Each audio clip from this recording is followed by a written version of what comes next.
নমস্কার দর্শক বন্ধু, আমি তন্ময়। আশা করি সবাই ভালো আছেন, সুস্থ আছেন। আজকে আমি যে কথাটি বলবো, যে বিষয় নিয়ে আলোচনা করব, সেটি হচ্ছে কি আমাদের পায়ের মাসেল কিভাবে শক্তিশালী হয়, পায়ে ভবিষ্যতে কোনো ব্যথা যন্ত্রণা যাতে না হয় তার জন্য একটি আসন বা এক্সারসাইজ। এটি হচ্ছে উড কাটাসন বা চেয়ার পোজ।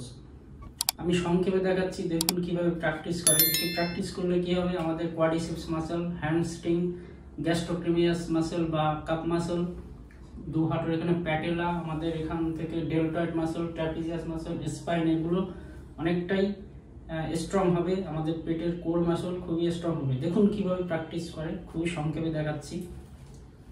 খালি পেটে অভ্যাস করতে হবে অবশ্যই। প্রথমে পা এভাবে রাখবো, 5 থেকে 6 ইঞ্চি গ্যাপ থাকবে দু পায়ের, দেখুন।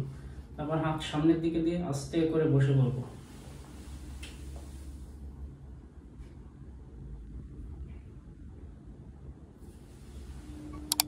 পাশের থেকে দেখাচ্ছি, দেখুন এভাবে থাকবো, হাত সামনের দিকে দেবো, চেয়ারে বসার মতো করে আস্তে করে বসে পড়বো।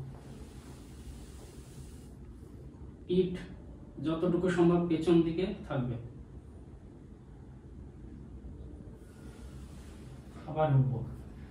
এটি 15 থেকে 20 সেকেন্ড অথবা 30 সেকেন্ড প্র্যাকটিস করা যায়। তো দর্শক বন্ধু, আপনারা দেখলেন কিভাবে উড-কাটাসন বা চেয়ার পোজ প্র্যাকটিস করতে হয়।